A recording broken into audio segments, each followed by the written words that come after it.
PodCloud Backstage, septembre 2021.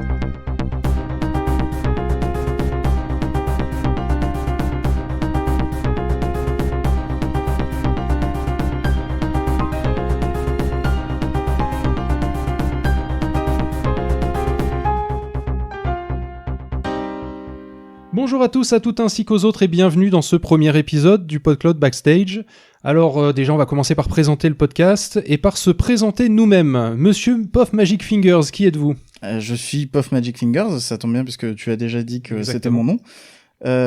Et je suis co-créateur de PodCloud et plus spécifiquement, avec toi qu'est-ce que tu fais dedans ? Et développeur, homme à tout faire, principalement développeur de PodCloud et le reste du temps, quand j'en ai, je gère un peu tout, ce qu'il y a à gérer quand tu n'es pas disponible. Exactement.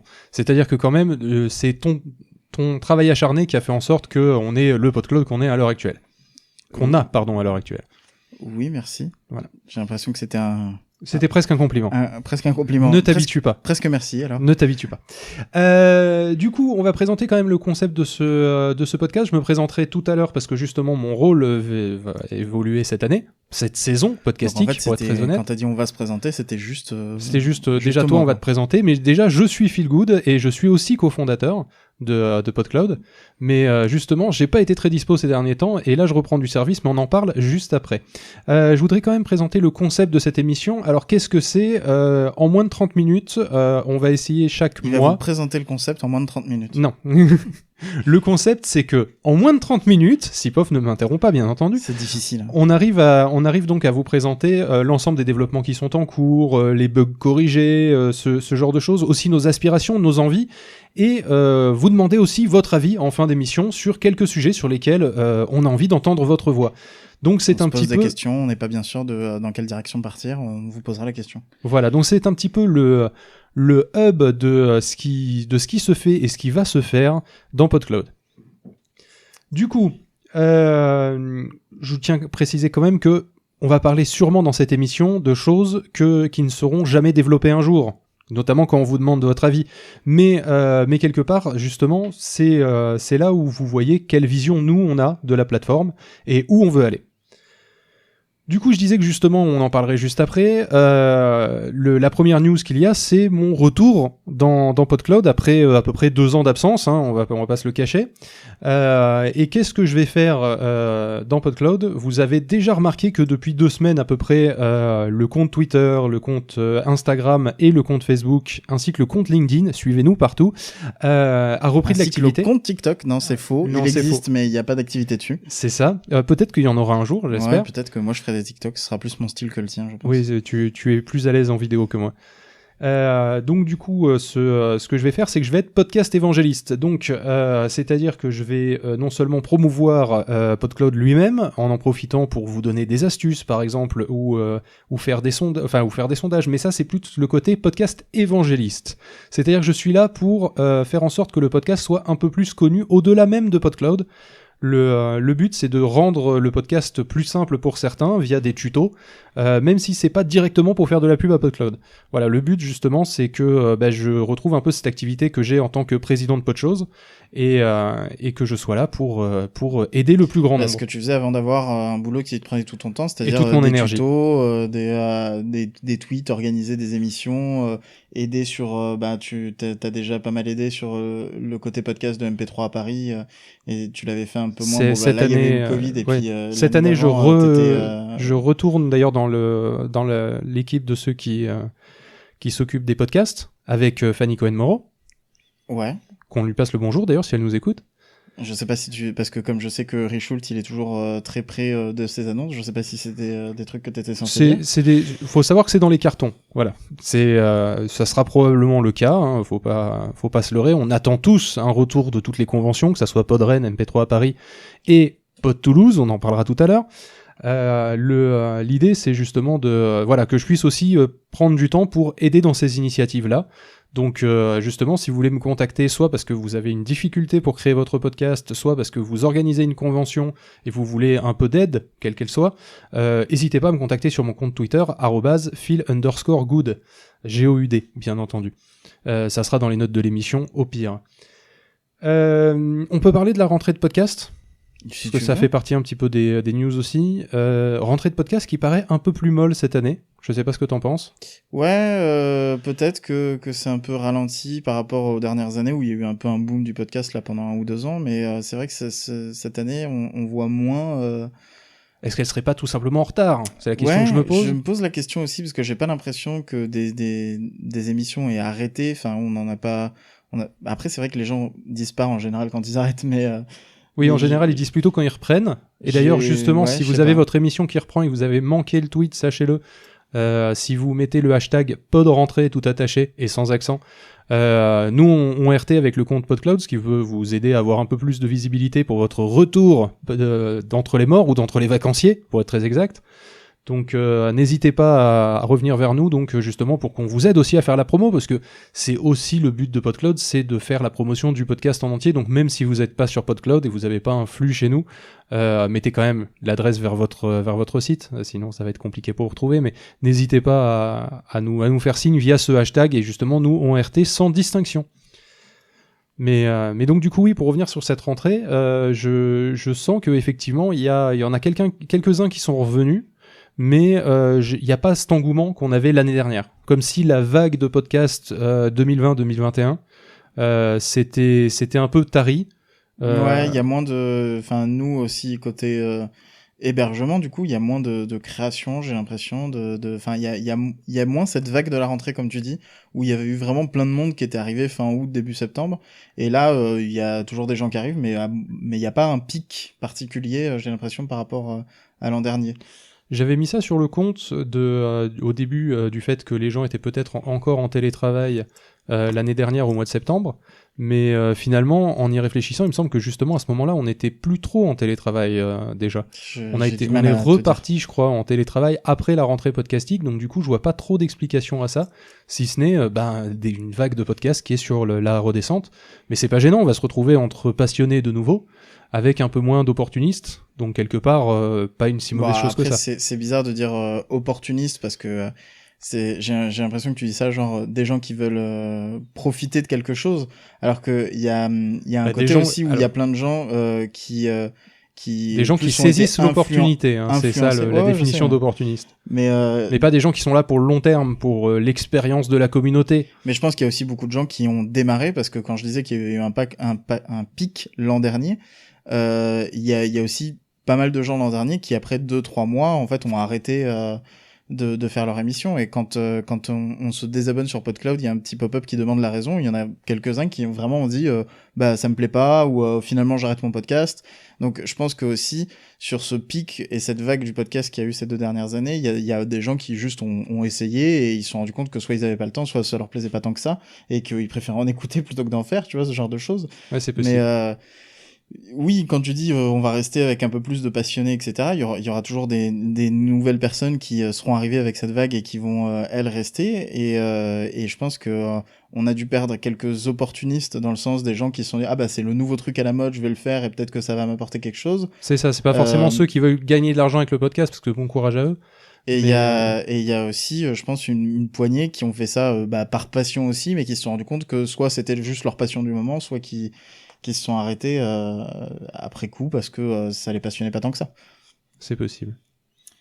Donc oui, un peu plus mou cette année d'après nous. Enfin, on a l'air de voir ça de notre point de vue. Donc si vous hésitez à vous lancer, sachez qu'il y a un peu plus de place que d'habitude. Voilà. C'est vrai, ça joue un peu. Oui. Il y a un peu plus d'espace auditif et de temps d'oreille disponible que les autres années. Vu qu'on parlait justement tout à l'heure de MP3 à Paris, de Podren, je voudrais parler de Pod Toulouse un instant, même si c'est une information qui est relativement locale.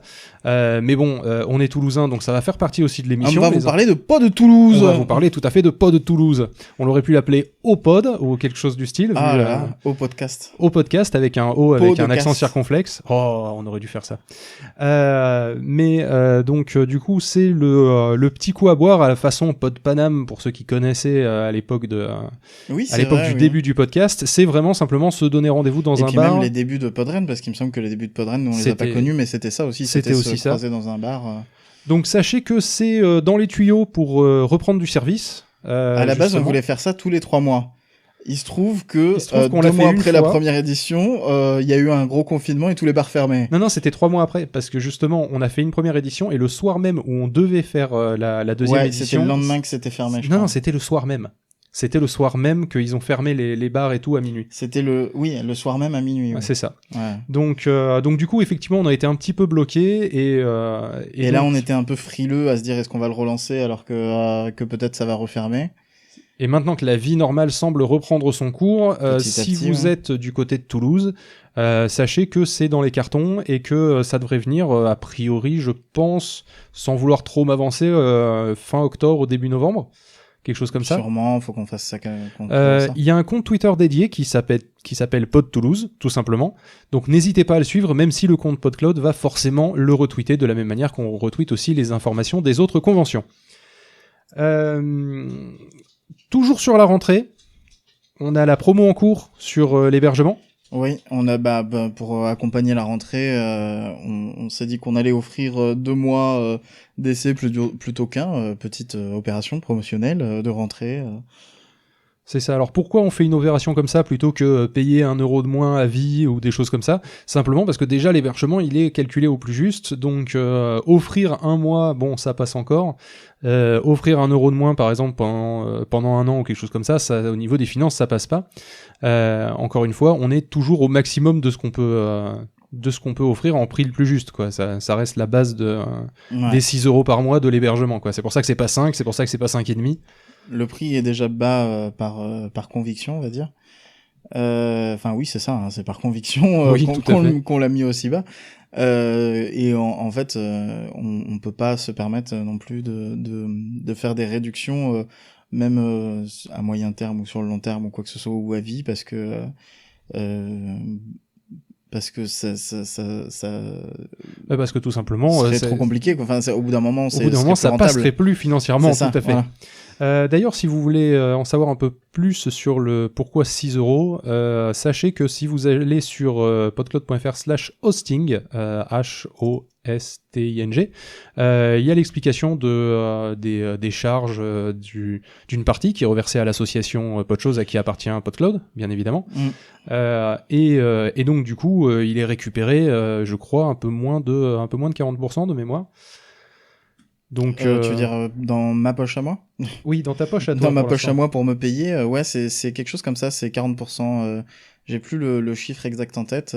Écoute, je vais pouvoir te le donner incessamment sous peu, vu que je suis en train de le rechercher.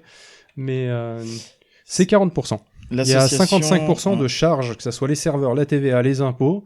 Donc déjà, sachez que ça fait une grande partie qui ne part dans aucune poche, si ce n'est celle de l'État et celle d'OVH. D'OVH, de plein d'organismes, que ce soit des services qu'on utilise pour faire les sauvegardes et les backups, et que ce soit un service par exemple de domiciliation pour recevoir les courriers administratifs, etc. Histoire de pas donner ton adresse personnelle. C'est ça, par hasard.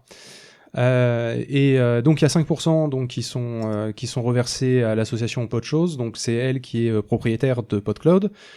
Ça paye aussi le serveur sur lequel PodCloud est stocké, qui n'est pas le même que celui sur lequel l'hébergement est stocké, c'est des serveurs différents. Et donc du coup, mais c'est d'une manière générale pour garantir l'avenir de l'association aussi d'une manière générale, et pour payer éventuellement même quelques verres à Pod Toulouse. Au hasard. Oui. Au hasard. C'est vrai que donc c'est pour son activité. Et normalement utilise aussi cet argent qu'elle a autant par les donateurs que par la PodCloud et par nos propres cotisations. Normalement, l'argent de l'association est utilisé pour organiser des événements, mais ça fait 2 ans et demi qu'on n'a rien fait, quoi. Oui, parce ni marathon de podcast, parce qu'on savait pas trop si on pouvait tous se rassembler. Parce que entre le Covid et le claquage mental du président de l'association, ça a été compliqué. Mais donc du coup voilà, disons qu'on a les comptes pleins, donc on payera sûrement des verres à Pod Toulouse. On a les comptes pleins. On a quand même pas mal de côté, quoi, on va dire. Oui, les gens vont s'imaginer qu'on a 10 000 euros alors qu'on en a 2 000. C'est déjà énorme. Ce qui est déjà beaucoup, certes. C'est déjà énorme. Mais pour vous donner une idée de l'ampleur de ce qu'on a, il faut à peu près 150 euros pour faire tourner l'association chaque mois. 180. Hein. Oui, donc du coup, on a de quoi faire tourner pendant 1 an à l'aise. Mais c'est que 1 an. Voilà, si demain si demain tout le monde arrête de donner des... notamment via Tipeee, parce que via pour l'instant Tipeee. on est sur Tipeee, je dis bien pour l'instant parce que les choses pourraient changer. D'ailleurs on reparlera justement de Tipeee un petit peu tout à l'heure. Le truc justement, c'est que il faut qu'on puisse pouvoir faire face et pas devoir fermer PodCloud au hasard, vu que c'est quand même c'est toujours PodChose qui s'en occupe derrière. Donc du coup, dans les news de cette rentrée, cette fois-ci on va revenir un petit peu sur PodCloud parce qu'on s'était un peu éloigné du sujet. Je propose que Pof, tu nous expliques un petit peu où tu en es des développements prévus pour l'avenir relativement proche, même si ça sera pas demain, de PodCloud. Quelle est la grosse action en ce moment ? Alors tu parlais un petit peu de ton passage à vide sur ces dernières années.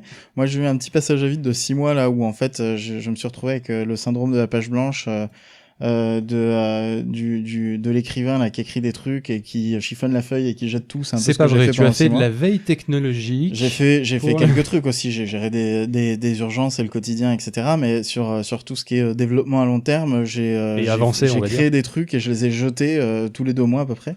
Mais là on est bien parti pour refaire le studio en fait qui est la première brique de PodCloud qui a celle été qui créée date de 2014 et qui est donc la plus vieille et celle qui mérite le plus d'être mis à jour. Alors il y a déjà eu des petites mises à jour forcément au fil du temps depuis 7 ans forcément, mais là en fait l'idée c'est de tout refaire de façon un peu plus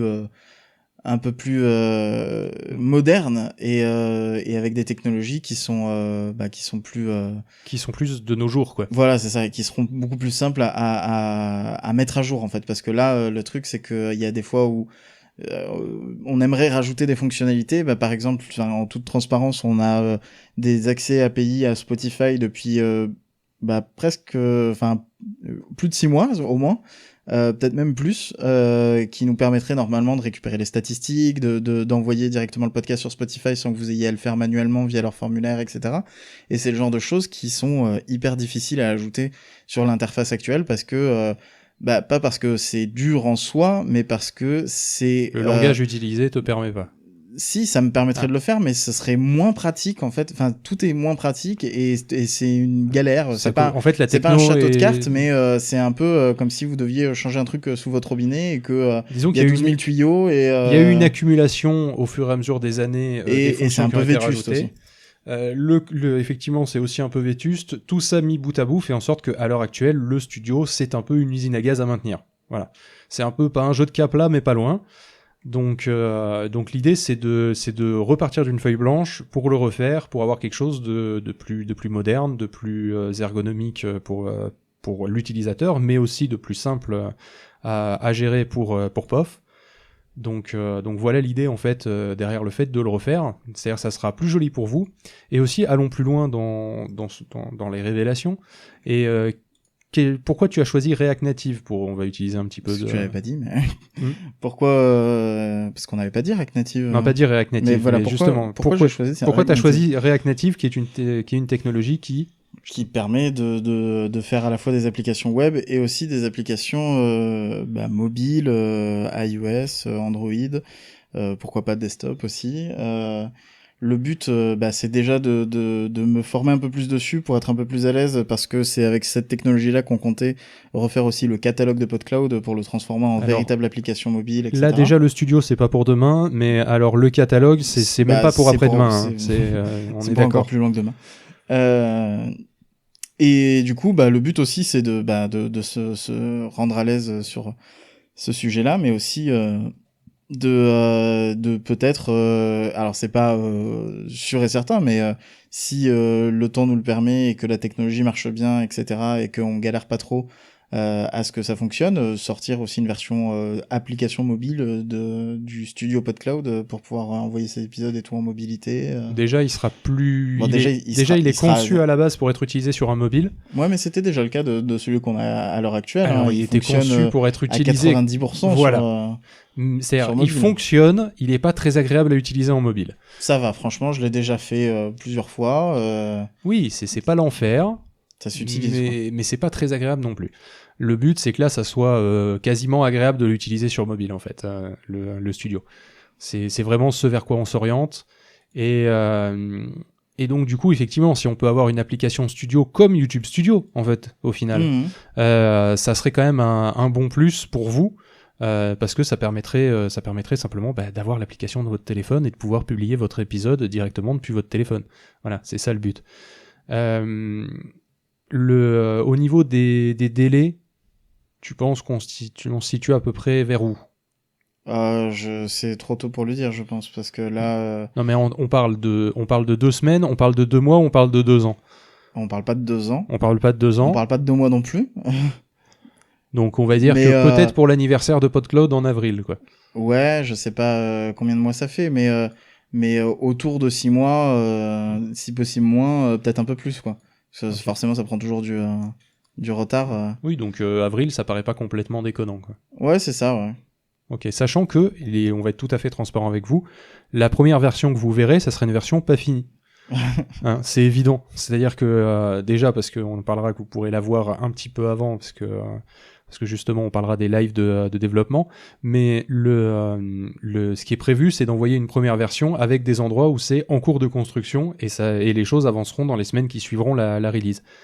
Donc d'ailleurs justement parlons de ces lives de développement. Pof, tu disais que tu voulais... c'est quelque chose que je veux faire depuis longtemps mais que j'ai pas fait parce que c'était un peu une galère à mettre en place, etc.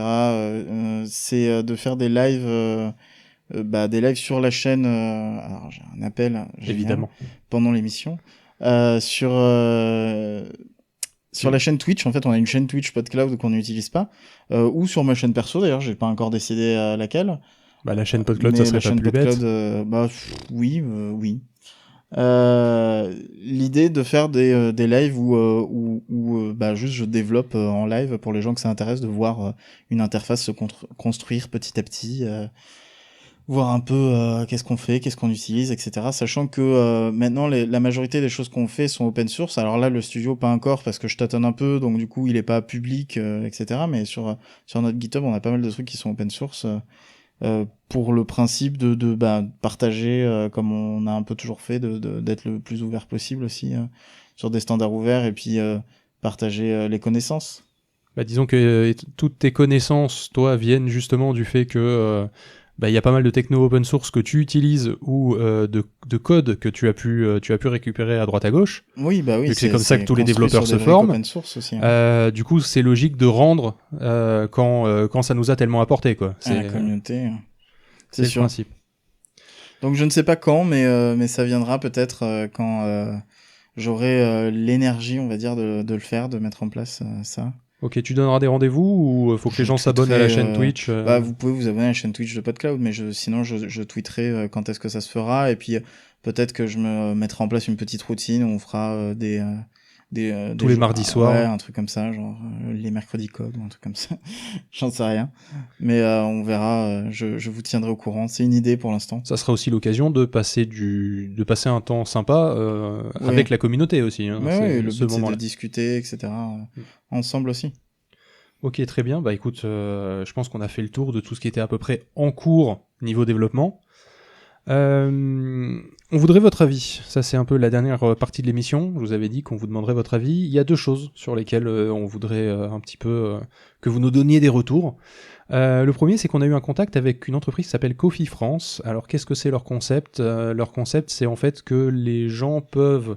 c'est un bouton de don. C'est un bouton de don, sauf qu'au lieu de donner juste de l'argent, on donne de l'argent qui correspondrait à un café, un mojito, un cocktail, des choses comme ça. C'est un peu leur palier de don. Mmh. Et il y a 2 choses qui sont ressorties de cette conversation. Ils nous ont contactés du coup pour nous demander de mettre en place leur bouton sur. Voilà, ils voulaient qu'on mette leur bouton sur PodCloud. De le rendre accessible pour les créateurs PodCloud. Avec donc leur charte graphique, tout ça, et un bouton qui est plus grand que justement les petites icônes qu'on a à l'heure actuelle, que vous voyez très bien sur le mini-site ou sur la page catalogue. L'icône de flux RSS, de site internet, de Discord, de Twitter, Facebook, etc.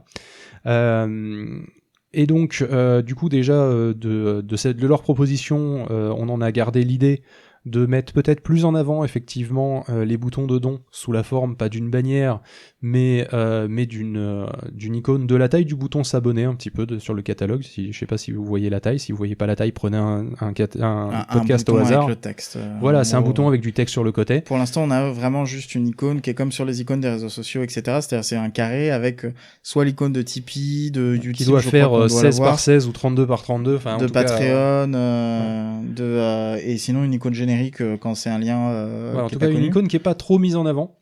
Qui est même plutôt noyée au milieu des autres, alors qu'elle est peut-être très importante pour vous. Justement, faites-nous signe si vous voulez justement que ça puisse être mis en avant, ou si pour vous ça doit être noyé au milieu des autres, parce que sinon c'est trop mettre en avant la thune, la caillasse, le blé. Donc là, c'est justement ce sur quoi on voudrait votre avis. Est-ce que ça, c'est quelque chose que vous aimeriez voir sur la plateforme, cette avancée, ou au contraire, ça vous rebuterait? Ça pourrait vous mettre mal à l'aise, tout à fait. Qu'il y ait marqué en gros soutenir mon podcast. Après, ça reste quelque chose d'optionnel. Hein. Enfin, c'est vous qui configurez le lien vers un PayPal ou un Patreon ou quoi que ce soit. Et si vous mettez rien, ça ne s'affiche pas. C'est ça. Mais du coup, oui, l'idée, ce serait de mettre plus en avant ce lien-là. Et c'était venu dans le cadre de cette discussion du coup avec Coffee France, qui eux ont un design qui est plus comme ça mis en avant. C'est-à-dire avec l'icône sur le côté, un peu de texte, le tout dans un rectangle chez eux de couleur rouge ou de couleur bleue.